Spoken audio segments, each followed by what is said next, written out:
Welcome, I'm Kinetic Symphony. This is Dave. I hunt down and report on weird and true mysterious stories, from glitches to the supernatural. Case file number 1923, written by Plastic Context 8570. Sounds abound, but no one around. I recently moved into a 2-story apartment with no upstairs or downstairs neighbors. I've heard weird things a lot since I've been here. Footsteps, drawers opening and closing, my door slamming. But something I can't even explain just happened. My roommate is at work and I'm the only one home. I was sitting downstairs zoned out and drawing when I realized I was hearing footsteps and noise upstairs, followed by the noise of, I crap you not, the shower turning on. After a while of sitting there listening, I finally got the courage to go upstairs and check the bathroom. The shower curtain was completely closed and sure enough, the water was running. I could see the water drops hitting the curtain and slightly moving it. I heard it hitting the bottom of the tub. I know it wasn't on before, and honestly this really freaked me out. So naturally I got the hell out of there and hid downstairs shaking, until I found the strength to go back up and open the curtain. After about 10 minutes, I heard the shower turn off, the curtains move, loud footsteps, then silence. I somehow got myself to go back up about 20 minutes later to look in the bathroom. The curtains were now open halfway so you could see into the shower, and the water was off. I checked the whole upstairs and found nothing. No one came down and no one went up. What the hell happened? Case file 1923. Sounds abound, but no one around. So what I'm wondering is, was there evidence in the bathroom that the shower was actually used? Was there moisture on the curtains inside the shower? I'm assuming so.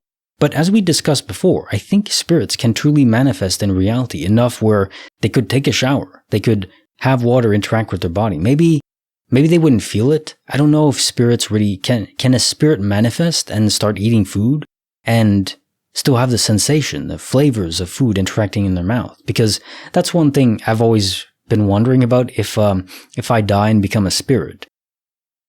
Even if my soul is mostly in a different universe, would I still be partially aware of that echo, the fragment left behind? And if so, I certainly hope that I can still eat food and enjoy it. Because if not, what the hell is the point? Just end my existence. Without food, life is meaningless. Come on now. And I mean, it would be overpowered because I'm guessing if you can eat food as a spirit, you can't get fat as a spirit, right? I don't know. You de-render the food? Where does the food go? I mean, you're not going to use the bathroom as a spirit. Maybe they just don't have the cognizance awareness to even try, because most spirits are just on a loop, on an echo, not really fully aware. So perhaps that's it. They're just not aware enough to even want to try to eat. Because that'd be weird, seeing a spirit eat and then what happens to the food? Does it actually digest? Are there microbes in there that are processing things? I don't know. That's probably too technical for any sort of answer.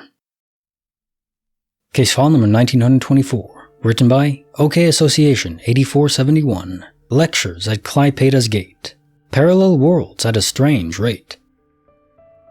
So we are 9th graders, and basically there was like a program in our school where only 10 people can go to. You could sign up if you want to, it was your choice. So basically, you can sign up to go to the university to get lectures about biophysics in the 4th class instead of art class.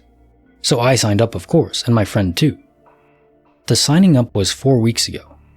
So the university is like a big castle, really old. The inside is old too. Look up on Google, Klaipėda's University. So the first time we all went there, had a chill 20-minute lecture. The second week we went near the door. It was room 213, 2nd floor.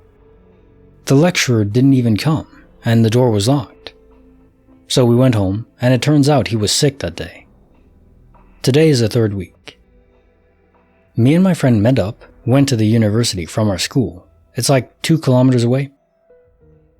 So the lecture started in a small classroom at 10:55. The 3rd class ended at 10:35, so we had 20 minutes. So we came to the university, near the door. It was exactly 10:50, and the door was still locked. I looked out the window to see if anyone was coming. No one in sight. But 1 minute later, 2 other classmates came. Then we sat at the hallway chairs to wait. There was also an old man painting the walls with white paint on a ladder. Then the lecturer came and unlocked the door. It was 10:55. We went in. 2 minutes later, 2 other classmates came in too. So there were about 4 people who were absent. The lecturer didn't lock the door, just in case somebody was late. Then the lecture was for like 20 minutes or so. It ended, and we went back to school. As I was walking, I decided to check my class group chat. I usually keep it muted since they talk about bullcrap, etc. I don't want to get into that. So I see my classmate that didn't come to class, and the other girl saying on the group chat, "Is the lecture even going to happen?" And they had just decided to go home since it's not going to happen. Then I said that the lecture happened. The guy, classmate that missed the lecture, said that the door was locked and no one was there. Here's the part where it all happens. So we go back to the school, and our friend is saying, "Why didn't we tell him that the lecture happened?" I actually didn't even look at the chat since I kept it muted. So I explained that me and my other friend were there at 10:50, checking to see if the door was locked. And I was looking at the window. The guy was confused. He said at exactly 10:50, he checked to see if the door was open too, or not. We were at 10:50 checking too, at the same time. At 10:55, the lecturer came out and unlocked it. The guy said that at 10:55 he checked again if it's locked. It was. But at 10:55 the lecturer opened the door. So he double checks to see if he's in the right room, checking if he actually is. And it was room 213 at 10:55. It was locked, but only for him. So basically, I'm going to tell from his perspective. At 10:50, I came near the room 213. No one was in the hallway. Didn't even hear anyone walking upstairs or anything. Pure silence. I tried opening the door, but it was locked. So I went to the 3rd floor to double check. Maybe my other classmates were watching there. No one was there either. So when it was 10:57, I went to the 2nd floor again and checked if room 213 was locked, and it was. Didn't hear anyone talking there or anyone at all in the hallways. Then I basically exited the university. Now, my perspective, at 10:50, I was with my friend checking to see if the door was locked, and it was. At 10:47, I was looking outside the window to see if anyone was coming to the university. No one was in sight. Then also at 10:50, we saw the ladder guy painting the walls. At 10:55, the lecturer came and opened the door, we went inside, and the lecturer didn't lock the door. At around 10:57, my other classmates came in. And, to sum it up, the guy, lost classmate, didn't even see anyone at university. He didn't see us at the exact same time. He didn't see the ladder guy either, and he didn't see my other friends walking upstairs at 10:57, as he was also walking downstairs. And if you think he was bullcrapping, the other classmates were with him, and they agreed with what he said, so I think it's true. He double-checked the room, it was the right one, the same big table in the hallway too. He was in the same place, as we were standing at the exact same time, yet he didn't hear or see us.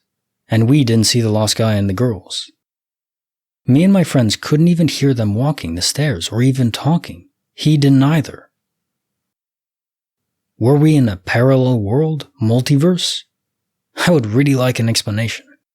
Oh, and forgot to add, about somewhere at 10:55 he was checking if the door was closed or not. But we were at the time in the class and the door was unlocked. We didn't even hear if he was trying to open it.